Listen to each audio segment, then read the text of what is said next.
Singing Dutchman Productions.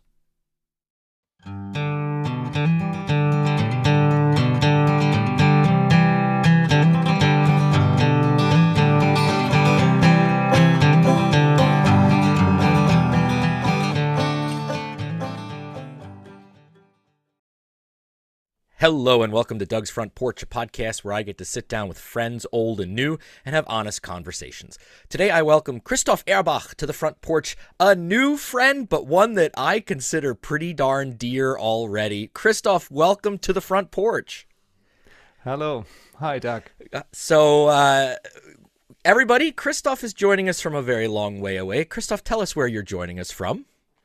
I live in Germany, southwestern part of Germany, called the Odenwald, which is, maybe some of you listeners know the Palatinate area. It's not that far from the Palatinate area.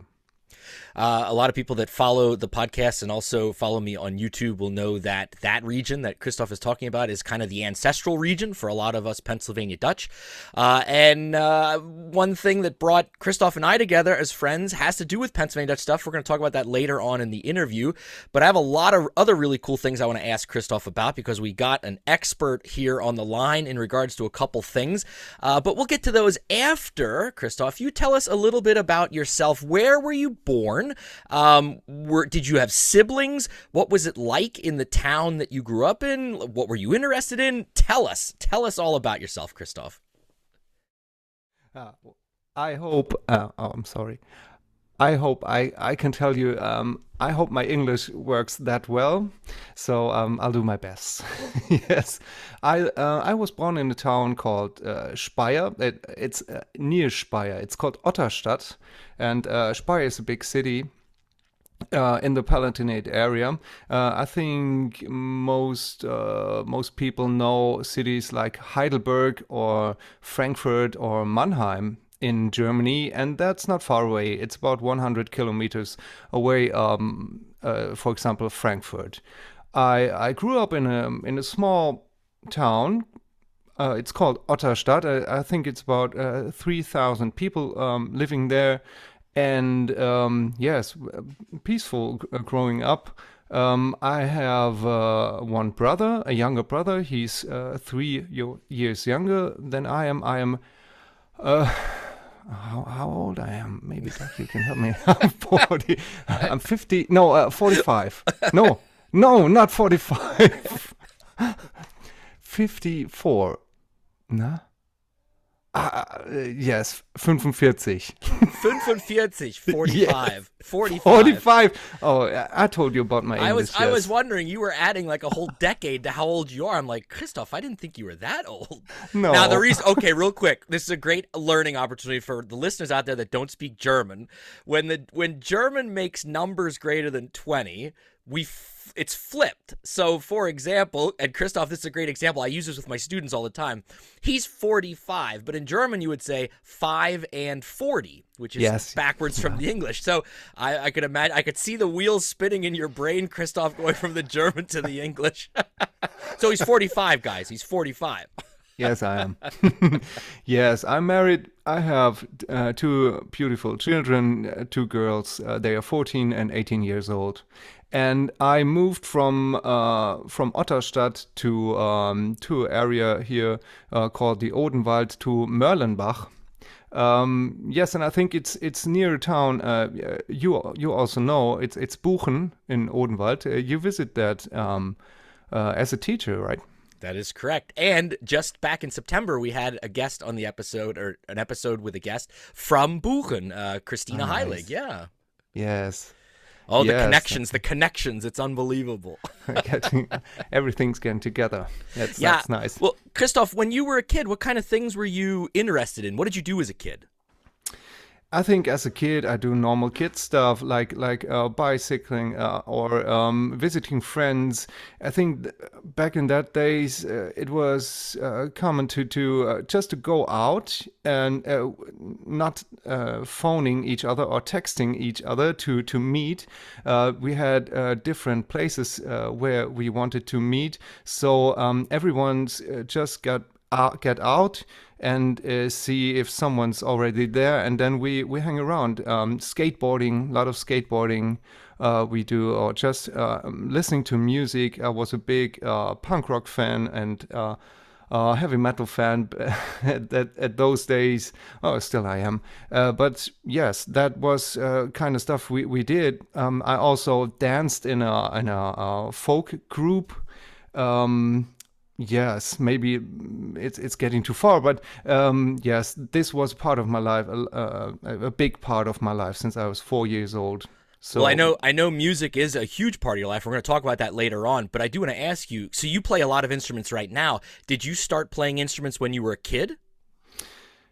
I started playing guitar when I was, let's see, 9 or 10 years old. I always wanted to play as good guitar as Elvis Presley is playing guitar, has played the guitar. When I was had then lessons in guitar playing, I realized that he wasn't able to play guitars.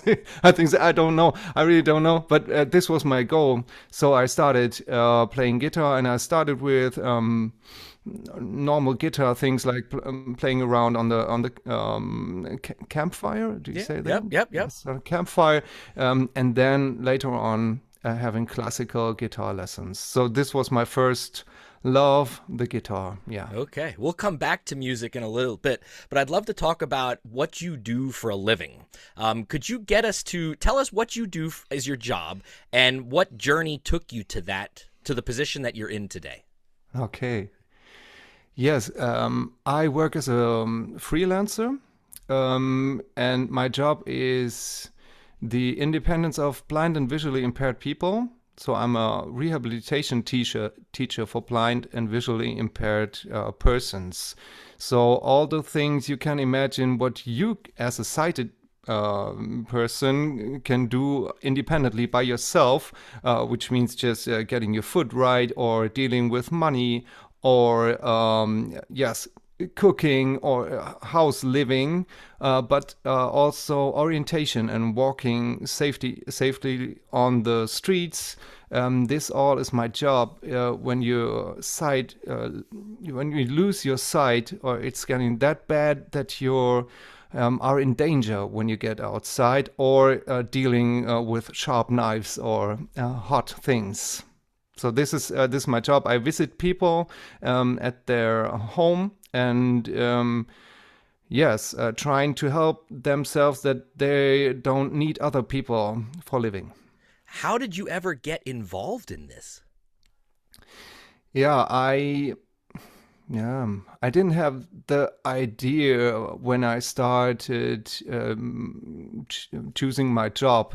I just worked in kindergarten, or my job is working with kids in the kindergarten. So I to get ready for the job, I had to visit different stations, like a kindergarten or a school, and there was a school for blind children too. I visited. It's in we got different types of schools for blind and visually impaired children in Germany, and one is near Mannheim, and I visited it, and then I saw a colleague of mine.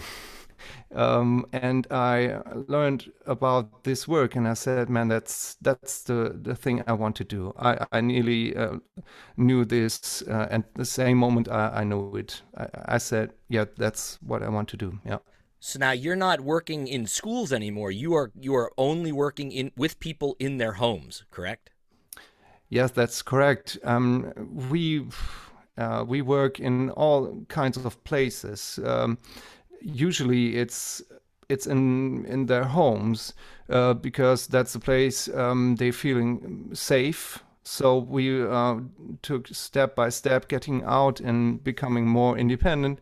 But we also deal with children in the kindergarten, in schools, or with people saying, I have to do a special way. I have to use public transport to get to my job, and so we're everywhere the people need us. But usually it starts in the homes. Yes. So now, are the majority of the people that you work with, are they people that were born blind, or are they people that have lost their sight later on? The majority is lost their sight in an most of the time an older age, because the cause for becoming blind in Germany, the most popular one, if you want to say, is because of getting old, because the eyes don't work that much anymore, because or you got special diseases which come when you're 70 or 80 years old. So that's a majority, and yes, also you have different types of blindness. Maybe the thing, being born blind is not that big problem that it was maybe in 60s or 50s, because medical healthcare was not in that shape in that times. They didn't know that much about eye diseases, so it could happen that you have a child. It's and the only problem that child has was being blind. So everything else was okay. So that's not gonna happen anymore, and not that much. So most of the people are older. Yeah. So how difficult is it? As I would imagine, if I'm 70 years old and I start to lose my vision, I would imagine that I would be angry maybe, or depressed. And then you have to come in and work with these people. Do you run into a lot of people that are difficult to work with because maybe they're angry that they're losing their sight, or they're so depressed that they think their life's never going to be the same again? And if you do work with people like that, how do you get them to overcome those emotions? Yes. Usually when we meet people, they had a long journey. When we meet them, they had the tough way is already gone. So they did it already, because they say, okay, I deal with the situation, I accept the situation. Now I need someone helping me out. So this they always have a kind of depression, or sometimes they're getting angry because, yes, you can imagine what it means. Simple things like having a drink, like putting water into a glass without producing water all over the place. These are simple things for sighted people. So they sit there and begin to cry because it's not work anymore. So we have to show them different techniques to deal with this situation in a new way. So this is a hard thing to do, because you have to say, everything I did till that place, just do it away. I have to learn a new way. But yes, I think people are on a good way when we arrive at their homes, because they say, I want to do it. I want to learn, and I want to start a new life. So that's the best part of the job, because every day you come at home as a rehabilitation teacher, you go away, and you know something happened. You did the next step, or the people do the next step. So it's success for them, but also for you. I think you are a teacher. You know how hard it is to create success, or to see success with your children. It's not that easy. Sometimes after years you see, oh, maybe that was me producing that success, but maybe not. I hear you. This is a great segue. So I gave Christoph a little bit of a heads up, because I wanted to ask him this question. For Americans, healthcare and health insurance is kind of a tricky thing to explain to somebody from Europe, because the way the American system works is so different from how it works in Germany, for example. And a lot of Americans look at Europe and Germany and their systems and say, well, this is, that's government-run healthcare is terrible. It's socialism, all these things. And I have someone on the show right now that A, lives in Germany, and B, works with people that are utilizing the health insurance and healthcare network. So, Christoph, I want to put you on the spot a little bit and ask you to explain to the average American how healthcare works in Germany. Let me say this. So I don't know if you know this, and I think you do, but in the United States, a citizen has to get health care, and that's something they have to health insurance, and then health insurance then pays for health care. And it's not cheap in the United States at all. And if you don't have health insurance, then some things will not be taken care of or paid for when you have to go to the doctor or when you have to go to the hospital or an ambulance ride. So how does that work in Germany? Do Germans have to buy health insurance? And if not, how does your system work? Mm-hmm. Yes, I must say I'm really glad to live in Germany. Because of that that system we have. First of all, in Germany, it is required to have health insurance. Usually, you cannot have no health insurance because it is required. So we got two different systems, and the most common one is the national health insurance. Let's say you're gonna serve in a business, and you want and you start health insurance. We got different companies there, but all of them serve the same. Let's say, or you can. Sorry, you have to cut that out. Everyone who's in a health insurance has the same benefits. Okay. And do Germans have to pay for that? Yes, you have to pay for that, but you will not become aware that you're paying for that because it's going automatically. You have your income.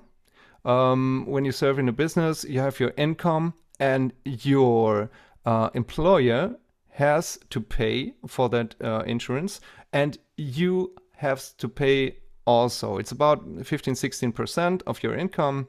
It will took and sent to the health insurance, and you get your monthly payment, and it's done. So you cannot say, oh, I don't want to pay that much to it, or I choose another company. It's cheaper. It doesn't matter. Everyone is getting it. It depends on your income, how high it is. So we say it's percentual. It's 16.9% of your income, and if you're getting much more, if you get a lot of money, so it's more, and if you're really poor, it's not that much. So no matter what, that 16% is pegged to, or it's pinned to whatever your income is. So like you said, just so everyone can kind of understand this, if you're in a job that pays really, really well, you're going to pay 16%. And if you're in a job that doesn't pay well, you're still going to pay 16%. But there's no set rate. It's a percentage rate. Yes. Okay. And what about people that don't have jobs? People that don't have jobs has the same effort on this. They also have health insurance. So this is the social system here in Germany. Even if you don't have a job, or you're coming here as a foreigner, as an immigrant. As an immigrant, thank you. As an immigrant, you have to have health insurance, and you have the same claim on health services than someone has which is born here and working for 40 years. So this is the system. So now, for your example, you work, and that money is taken out of your paycheck, Yes, and then does it automatically cover your two daughters as well? Because they're not working. they're not How does that working. work for a family? Yes, they're not working, or for example, if my wife would decide not to work, she also got an health insurance because she's my wife, and I pay for that. So Okay. this is the whole system, and everyone is inside the system. And what happens when you retire? You're no longer paying into the system, but they still get that health care and it's being paid for by the people that are working.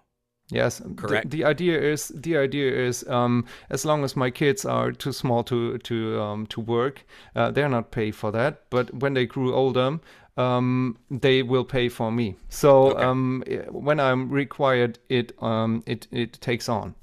So now you have this health insurance provided through essentially through the government, Yeah. and you go to the doctor. Let's say you're not feeling well, you go to the doctor. In the United States, we will often have to pay what's called a copay. hmm Do you have to pay something like that in Germany? You go to the doctor checks you out. Do you have to pay anything at that visit? Normally, not. Normally, not. It could happen that some insurances say, "Oh, this is special interest. You need to see the doctor for something which isn't that usual, or you just want to check it twice or 3 or 4 times." So insurance says, "Okay, if you want to do that, that's okay, but you have to go and pay for yourself for that service." But the normal services, which are really important, everyone, no one has to pay for them. So I visit the doctor, I go out of the doctor, and that's it for me. The rest, the doctor deals with the insurance. What about something like a surgery? So you have to get an operation. Yeah, same thing. Same thing, same thing. For example, if you're being if you have a really serious what is it called, illness, sickness, no, Yeah, like illness. cancer, Okay. and it's not only one operation. It's 2, 3, 4. You need to have a heart or piece of your body to get out and change everything. This is really really expensive, but that's the deal. Maybe, and that's the social system too. Me as Christoph, I did not have any operations in my life until now. I'm lucky, but some people which are who are as old as me, maybe they need 10 or more operations. So I pay for them. As long as I don't need it, they can take my money. That's the system. Even if people are disabled, like blind people, they are not, maybe, or other disabilities, people are not able to work, so they never pay into the system. But we say they have to have these services too, because they're not guilty on their disabilities. So why should they stay at home and die because of a thing we can deal with? Yeah. What about you go to the doctor, and let's say you're really sick and the doctor prescribes you medicine. So something like antibiotics, or I don't know, something worse than that. You go to the pharmacy, you get your medicine. Do you have to pay for that, or does the insurance pay for that? Insurance pays for that, as long as it's a normal thing to have. Antibiotics, for example. There are also special things. If you want them, you can get them. There are some special, maybe special medicine. Health insurance says it's okay to have it, but you don't need it that much. So go pay for yourself if you want to have it. Yes. one myth that a lot of Americans have about the European system is you'll hear Americans talk about, well, in Europe, since everybody isn't paying a lot of money into the system, that doctors will pick and choose who gets an operation. Sometimes Americans will throw around this idea called a death panel, where doctors will say, okay, we have these 5 cases, and we're going to choose, Christoph's one of these 5. We're going to choose Christoph to get the services, and the other 4, well, too bad, the system can't handle you. Please tell my listeners that that is absolutely ridiculous, that does not happen in your country. No, it's not happening in my country. We had the discussion in the times of COVID. So the thing was to say, okay, what happens when our system we have a system overload? So we have so many people needing health care that we cannot do it because we don't have that space in hospitals or the manpower of doctors. So we have to decide who's living and who's dying. And this was a big discussion. It was terrible because it's a really really big thing to decide. And normally, but this is not a normal business. Everyone gets everything if you need it. We got a thing. We don't have only the health and the national health insurance here. It's nearly 90% of the people in Germany have that national health insurance. We got 10% of the people which have a private health insurance. So this is different because for example, I have a private health insurance because I'm a freelancer, and the problem is when you are young, or let's say it otherwise, as private health insurance doesn't come with the idea of your income.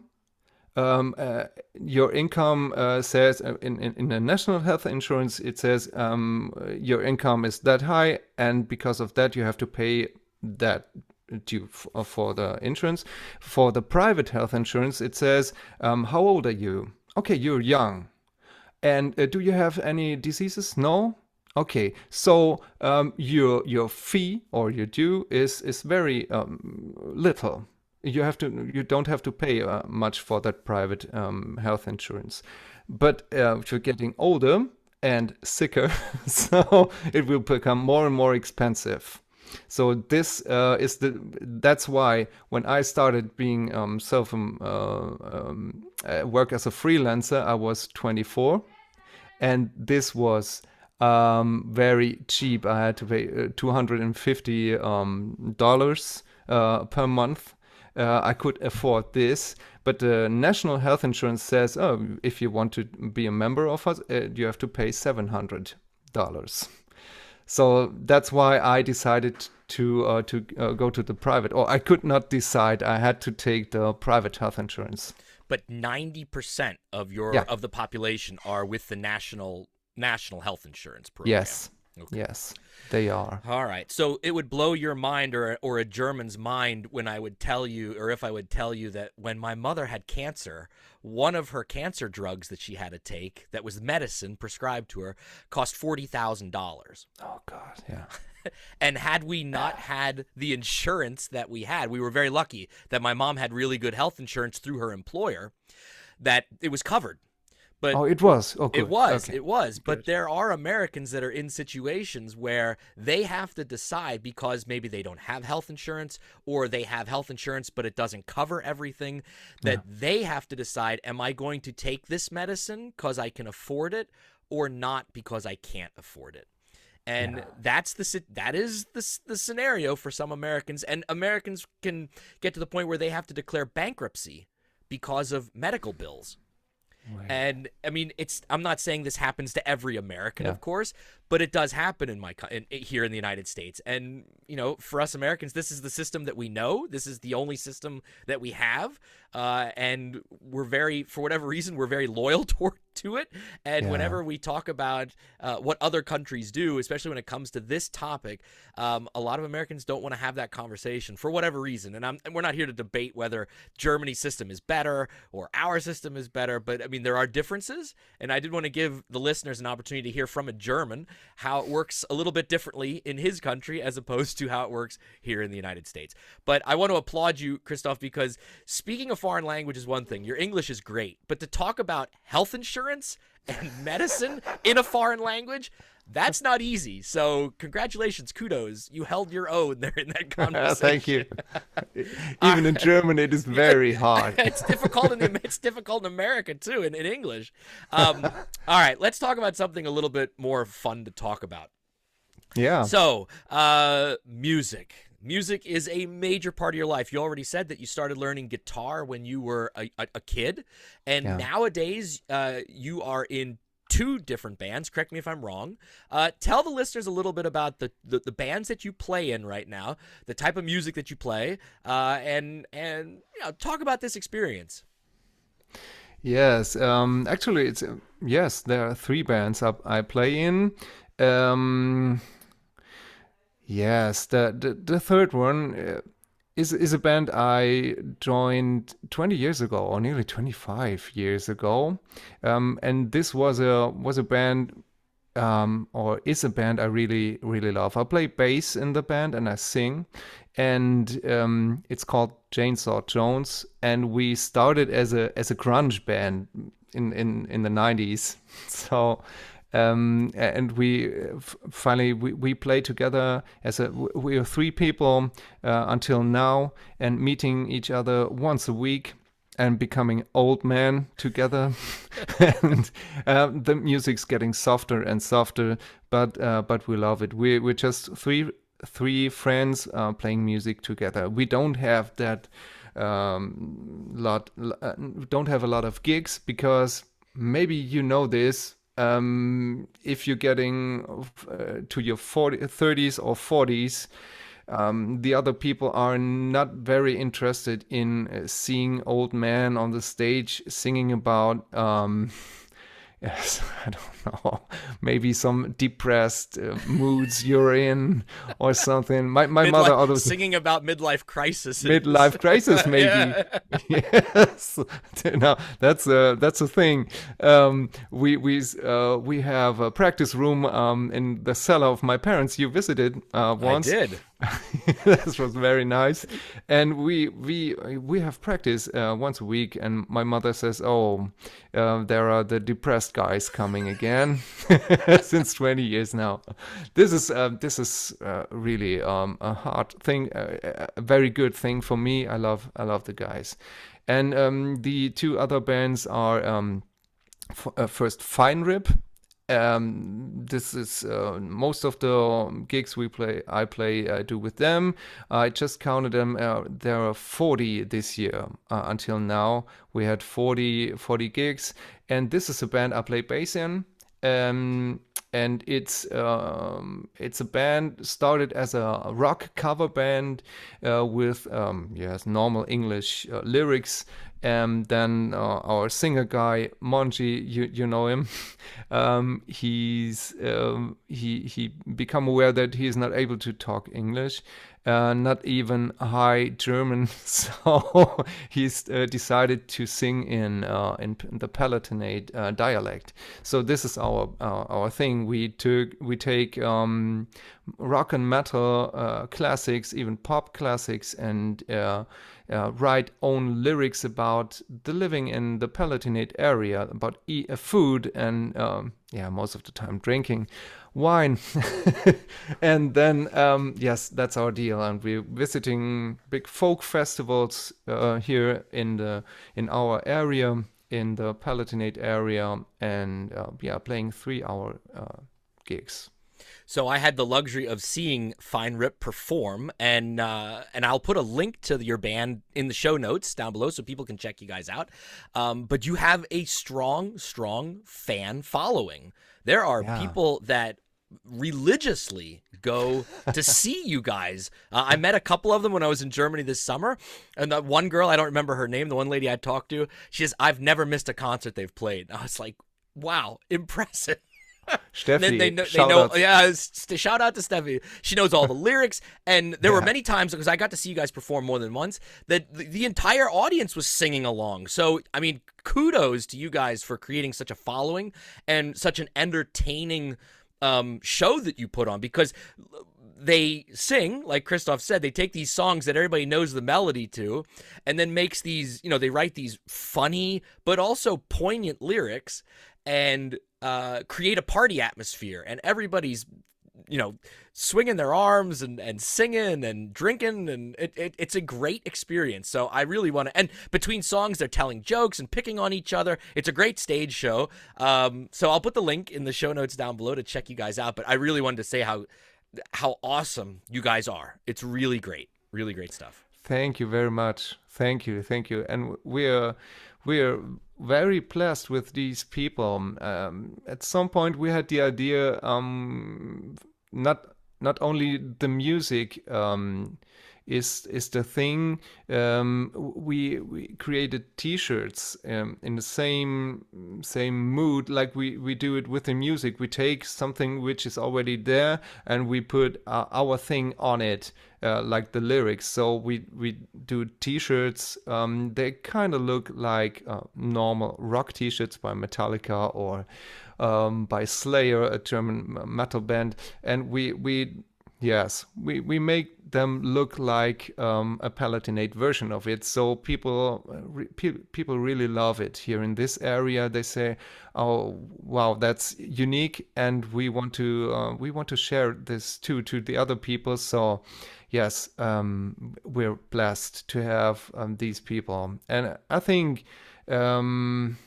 It's impressing for other people too, coming to a concert and everyone wears these T-shirts. And it's an amazing view from the stage. I really love this.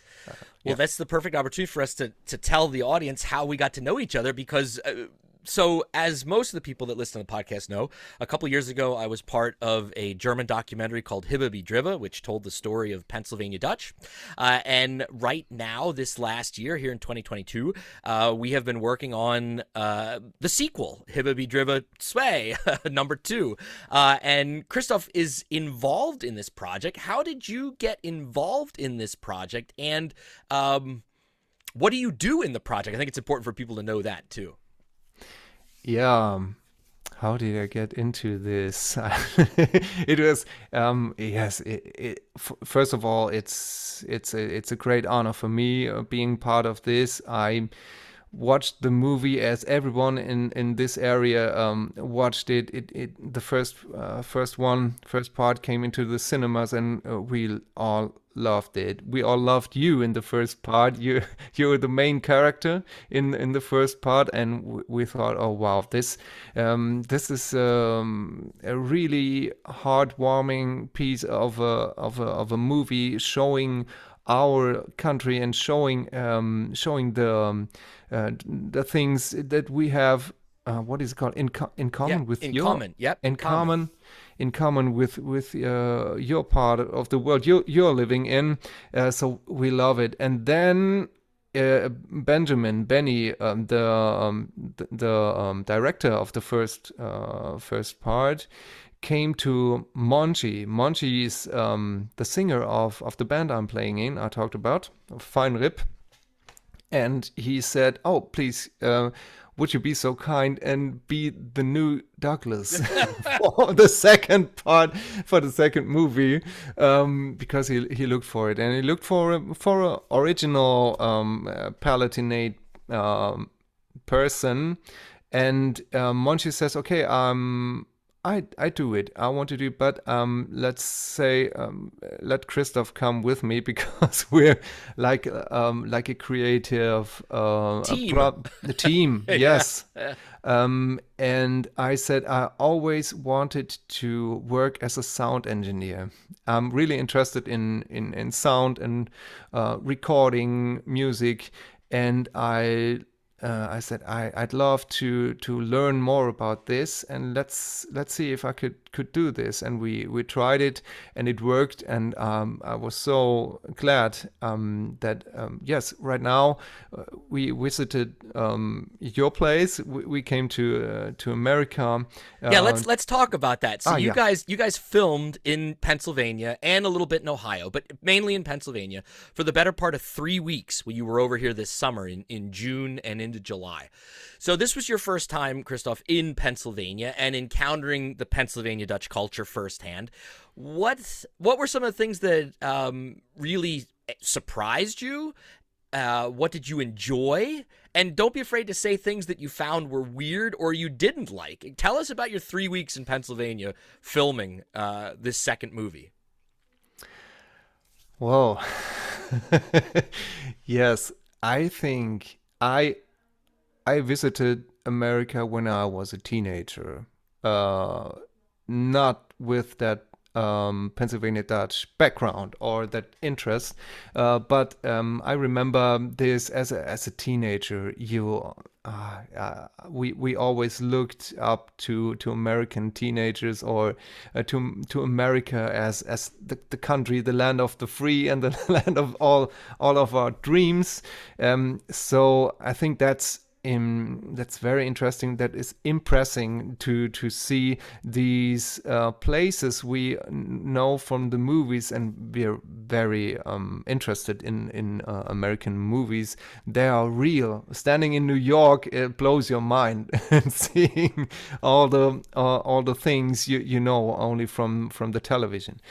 So this was very great, and also in these 3 weeks, to not only to talk to you guys, but to have a vacation, because we worked there from 7 in the morning to 7 in the evening. We filmed. It was, yes, the days were packed and they were full, so we had really to work there. And but we drove cars there. We visited the supermarket. We cooked there. We went out eating and drinking, and we kind of lived as Americans. So this was a very very good experience for me, a fine thing for me. So. Yes, I don't know if there was something weird or no. I don't think so. I don't think so. How did you find the average Pennsylvania Dutch person? Because you guys interviewed a lot of different Pennsylvania Dutch people. I helped set up some of those interviews and got you to meet some of these people. If you had to tell, when you got back home to Germany and people were like, "Oh, tell us, what was it like?" What would your knee-jerk reaction be, or what would you say about the people that you interacted with? Yes, I have to say, people who were interested in an interview with us, they had a big interest on our lives in Germany too. So we really got into a deep talking together, and it was heartwarming. It was, what do you call it? It's goosebumps. Goosebumps, yeah. Goosebumps all the time. Nearly. Sometimes I really had to hold on myself because I just wanted to cry with that big microphone in my hand, because it was really emotional. Seeing the people, Pennsylvania Dutch people, realizing we got a connection here. For it's not only the language, it's more than the language. And our reaction to see Manji reacting with these people talking, it was unbelievable 3 weeks. When I think about this right now, I said it must be a dream. It must be a dream being 3 weeks there and have these lot of emotions and experiences. It was a really, really great time. That's awesome. I'm so glad that it was such a positive experience. Yes, it was. And I had the opportunity to make a whole bunch of new friends through all of this project now, because there were a lot of new people involved in the second film that weren't involved in the team in the first film. And like, well, for example, you and I got to meet this way through all of this. And it's just been beyond incredible. And then I got to travel over and party with, not party. Well, I did party a little bit, play with you guys in August. And once again, the people of the Palatinate opened their arms and their homes for me, like they continually do. And that's why I tell every Pennsylvanian that they should get to that part of Germany and go, because it's worth it 100%. But I wanted to thank you publicly here on the podcast for being as warm and inviting as you were. And also to your dear mother and father. I know your mom listens to the podcast, that she fed me one night. We had a wonderful meal in Otterstadt there in your mom's house. It was delicious. Great food, great company, great wine. But I just want to say thank you for all of that, Christoph, because it was really, building these bridges between our two countries and between our cultures is, in my opinion, one of the most important things that we can do in this crazy world that we live in right now, because nobody seems to be wanting to do that, and it's what we need to do, in my opinion. We have to. We have to do this. Greetings from my mother. I have to tell you. She she told me. Yes, we have to. It was weird in Kutztown and on the folk festival. We visited, I think, 3 or 4, 5 people coming from Germany. Without knowing that we were there visiting Kutztown because of the movie, of the first part of the movie, and knowing you from the television, talking to you, we saw that, or talking to us, they say, you're from Otterstadt. I know you. Yeah, I'm from Schifferstadt. Oh, it's a place near. Oh, okay. It was unbelievable, and that connection is really, really important. Really important. Yeah. Do you think that this will continue to grow moving forward? I hope so. I think we had at the time we started with that kind of music or kind of lyrics. Monchi always says no one was really interested in singing in dialect, for example, here in Germany. So the times changed. Nowadays, people want to have that warm feeling of being at home, even if they're studying in Berlin or in America or in England, to take a piece of their home with them. So it's packed in that talking in the dialect, and I think to have that impression or to become aware that somewhere over the ocean there's there are people feeling the same when they hear Pennsylvania Dutch speaking or talking. It's heartwarming. Or when we eat certain foods, for example. No, I get it. That, for a lot of us Pennsylvania Dutch, we will say, I'm Pennsylvania Dutch, and then we also say I'm American. We have both identities, of course. For some people, I think one is maybe more important than the other, or vice versa, et cetera. It depends on each person.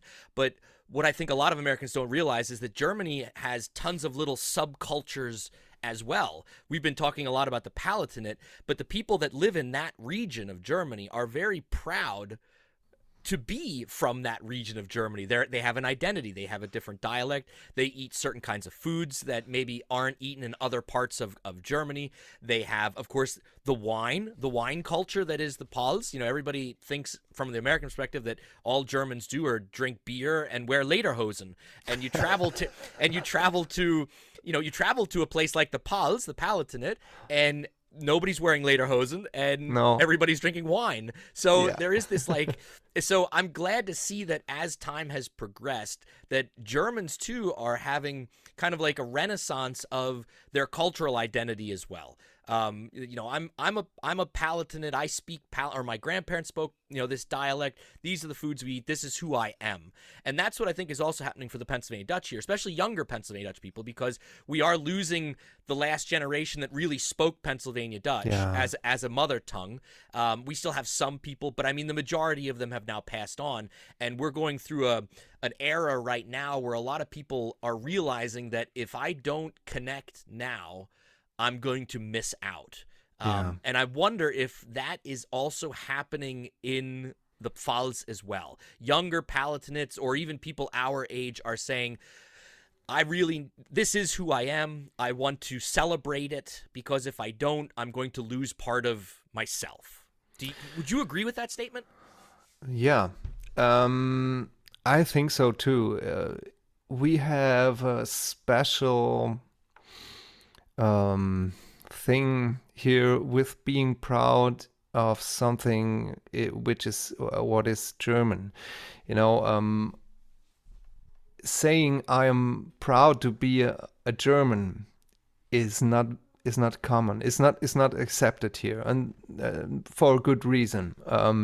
Back in the days, it was yes. Well, World War II. welcome. Let's just say it. I mean, Let's World War say II. it. Of Yeah, course. yeah, and Of course. that has changed. I often tell a lot of Americans that know that I travel to Germany and so forth, that the average German house does not have a German flag flying No. from a flagpole or from their porch. But as you saw, being here 3 weeks in the United States, that's a common thing here in America. For a house to have an American flag flying, or people to wear a shirt with an American flag on it. But in Germany, you don't see that. You just don't see that. No, no, and for good reasons. For good reasons. History has history should not being repeated. We or our grandfathers made massive mistakes in this situation, World War II. So we don't want to repeat that. That's why people say, oh, I'm very careful what I am saying about being proud to live in Germany. Of course we are. We talked about health insurance, and we had a lot of things here you can be proud of course, but we don't want to take this out, like hanging flags everywhere. But So but from my perspective as an outsider, what I notice is where the pride really comes out, and where people are a lot more willing to show that type of pride, is when they're talking about their home region, or Yes. these regional, like Bavaria has a very kind of different culture. It's German, but it's also Bavarian. And I look at the Palatinate in the same way. It's Germany, it's part of Germany, but there's a very distinct, there's differences, and there's regional differences. And that's where I see, specifically the Palatinate people, that they are proud to be Pfälzisch. They're proud to be Palatinate. So maybe that's how they express it. Instead of being on a national level, it's Yes. these regional levels. yes, and that's okay, and that become more and more popular in the last maybe 20 years. So maybe it started with football 2006, 2006. With that big world championship. It started having some German flags or on every car and things like that. But in the Palatinate area, we see that since last 20 years that there are more and more companies selling T-shirts with funny Palatinate. What is it called? Phrases. Thank Yeah. you. Phrases which basically say I'm proud to live here in dialect. When I was a kid, we talked in dialect. My parents talk the dialect, but in school and kindergarten they say, you please don't do that. We want to talk High German, but we kept we did both. So we are that generation. It got both, and then the generations from then until now, it become Yeah, we had the thing, the thoughts that it's gone, or it's gone away, but it came back. So nowadays, yes, when we play a gig there, everyone talks dialects. So I think Absolutely. I experienced that firsthand. It was unbelievable.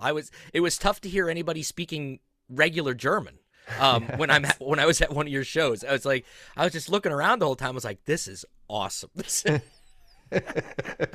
Yes, I think we don't have that problem that that you have.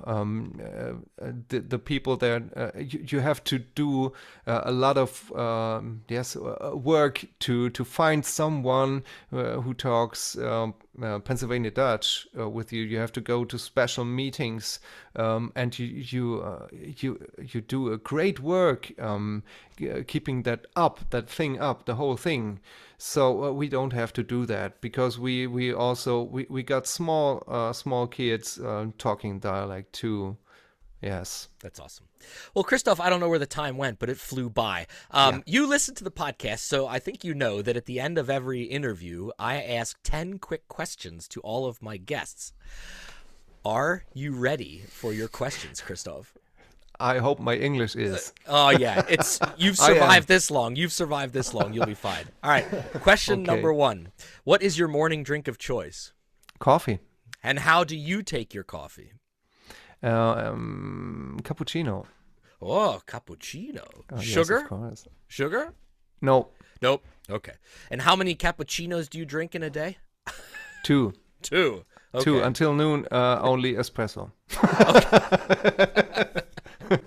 Like a real Italian. Sounds good. Yes, Sounds like good. I am. Yeah. Yeah. Right. All right. Number 2. This has to be a difficult answer for you, but I'm curious. Who is a go-to musical artist or group for you? Go-to musical artist? What is yeah. it? Like, so who's a band or a singer that is one that you will constantly listen to? Driving home from work, you had a bad day. Who's the person you're going to put on the radio that'll make you feel good, that you're like, that's like my medicine? That's a hard question to decide which one it should be. But you could give more than one. Like what bands for you are go-to bands?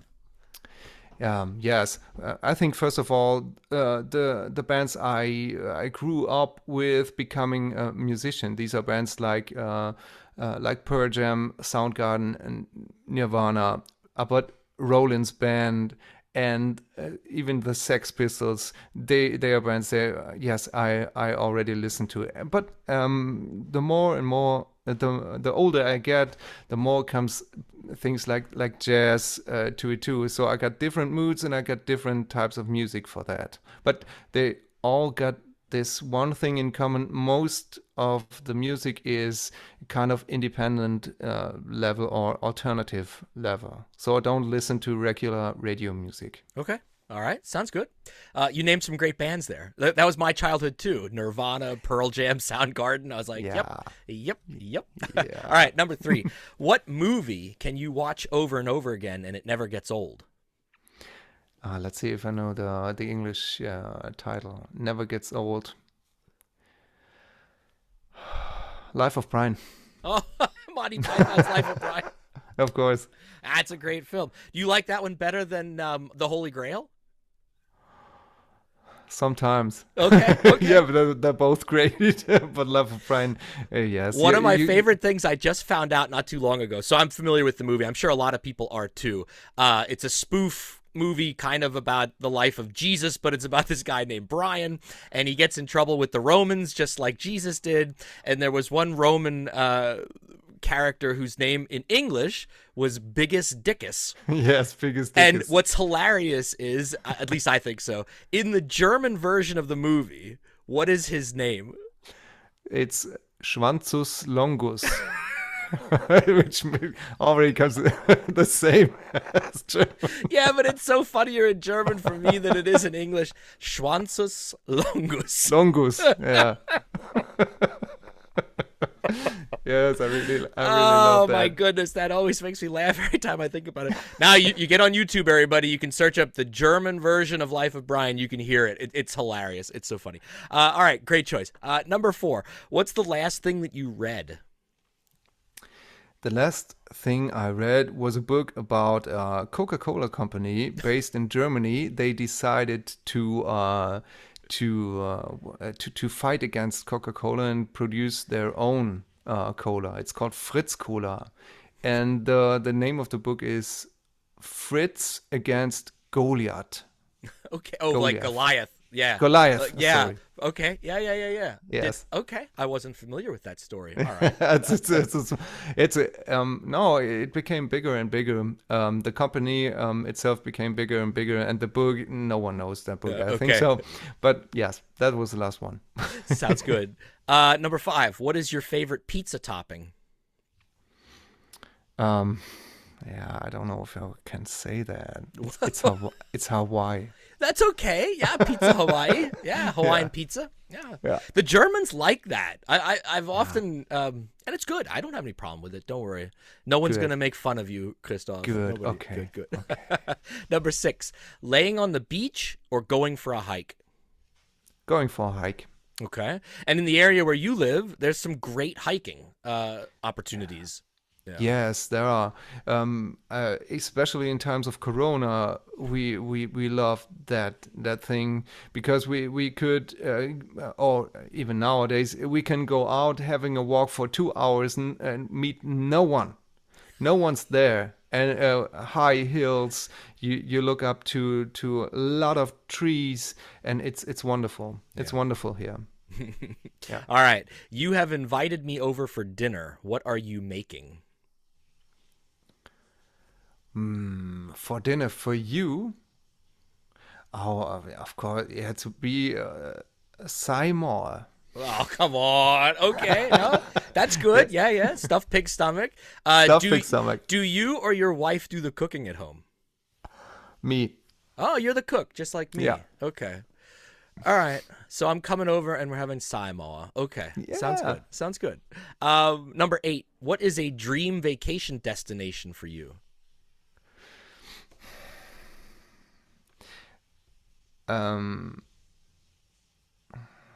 I have to think. Yeah, maybe Scotland. I visited Ireland once, and yes, I want to see more of that kind of country. Ireland and Scotland, I think that would be nice. They are awesome. They are awesome. And the You music already culture, the music culture in both those countries is just insane, just absolutely insane. Yes. I mean, that Yes, was one it of my is. favorite things about being in Ireland and in Wales too. When you just walk into a pub and you'll sit down and have a beer, and all of a sudden people will start singing, or there'll be just this little band in the corner that'll just start playing this traditional music, and everybody's clapping and stomping along, and it's unbelievable. It is unbelievable. It is unbelievable, and it's unbelievable here in Germany. You can think about this, having people there with such a high quality of playing music. It's it really is unbelievable. Yeah, I I agree. wish we had that traditional things here. That is one of the best things that the Scotch Irish brought to America, I think, too. And you got a little bit of a taste of it when you were here. Next time you come over, we'll get you some more of it. But we have these types of get-togethers with music like that too, traditional Appalachian music, particularly here in the eastern part of the United States, where I mean it was all influenced by Scottish fiddle tunes and Irish fiddle tunes, and we know how to have a good time for sure. And the music abilities are unreal too here. So I don't want to sell the United States short on that, but I mean an Irish pub is pretty cozy with the fire going and some good Guinness on draft, things like that. Yeah. All right, number 9. What is something that you are afraid of? Yeah, I think 20 years ago, I could not answer that question right, because I would say, oh, there's really nothing I'm afraid of. I think nowadays things changed with all the things happening in the world. especially the last year or the last 3 years. But since I have kids, everything which has to do with them really makes me afraid. Thinking about something, what could happen to them, really blows my mind. I can't imagine that. And since then, I am not able to, for example, watching movies with children being harmed or something like that. I cannot do this anymore. So I think this one, yes, this really is making me afraid. Yeah. Yeah. So superficially, are you afraid of spiders or snakes or anything like that? No, I don't think so. I'm not in love with them, but yes, we're living near the forest here. We have to deal with all types of things like this. Yeah. All right, last question. What job, other than one that you have had, would you love to have? Musician. You are a musician, though. Nah, not in that professional level. I think if I could choose once more what to do, I would go with a professional thing in that area. Maybe sound engineer. Oh, okay. Something like that. In Germany, it's yes, you can have what is it called? Ausbildung. Apprenticeship. You can have that in a professional way here, to work in sound studios or by television. With Himmel wie Triebe 2, with that movie, I met so many professionals in that business. I would say, oh yes, that would be my job if I could choose once. But I love my job. Yeah. I really love my job. I want to do this until I'm retired and even go further. But for the moment, I love the idea making music in that way. I do it and have my regular job with rehabilitation. So this works good together for the moment. Well, Christoph, it has been an absolute pleasure to catch up with you again. I'm so glad that you decided to practice your English with me here on the front porch. I'm happy that I don't have that big mistakes. I think so. I don't know. No, your English was fine. You're fine. Thank you. And I know when your mom listens to the episode, she'll be like, "Oh, that's Christoph. Listen to how good he sounded on the radio, on the podcast." I hope so. There's a Greetings, second shout out from Mama Erbach. Well, she's getting all the shout out, all the love today. Nice. No, but honestly, thank you so much. I'm so glad that we were able to create a friendship through this process that we've been going through, this project that we're working on. I look forward to working with you in the future. We have some ideas in the back of our brains, everybody. Yeah. And once that stuff can come to fruition, we'll let everybody know, of course. But Christoph, thank you so much for coming up on the front porch, and we'll talk soon. Thank you for the opportunity talking to you. It was a pleasure for me. Thank you. All right, as we say in Pennsylvania Dutch, Max gut. Max gut. Thank you for listening to Doug's Front Porch, a conversational podcast with your host, Doug Maidenford. If you enjoyed this episode, I'd love for you to subscribe, rate, and give a review on iTunes, Spotify, or wherever you get your podcasts from. 5 stars only, please. Follow along on Facebook, Twitter, and Instagram. Just look for Doug's Front Porch. Also, please feel free to tell all of your friends about the show, and I'll see you all next time on my front porch.